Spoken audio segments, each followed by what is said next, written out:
Маникюр с покрытием за 25 минут. Возможно ли это? На снятие одной руки с этим клиентом у меня вышло минута 55. У меня фреза с фиолетовой насечкой и зауженным кончиком, что позволяет безопасно снимать материал у кутикулы, даже не на отросшем покрытии. Нарезка поперечно-крестообразная с третьим зубом, что позволяет захватывать еще больше материала, и при этом нет никакой вибрации и неприятных ощущений. Приступаю к маникюру. Здесь работаю пламенем красной насечкой. Прорабатываю все валики, включая дистальный валик, хотя многие мастера пропускают этот этап. И, честно говоря, не понимаю почему. Посмотрите, сколько пыли в этих местах. А это говорит о том, что здесь есть над чем работать.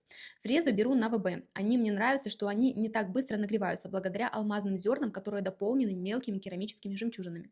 Подложка из вазы у меня Albiflex. И укрепляю жидким полигелем с самым ходовым нежно-розовым оттенком Candy Cotton.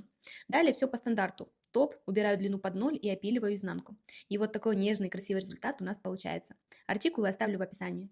Посмотрите на эти тонкие, изящные торцы. Обязательно подпишись, у меня много нужной для тебя информации.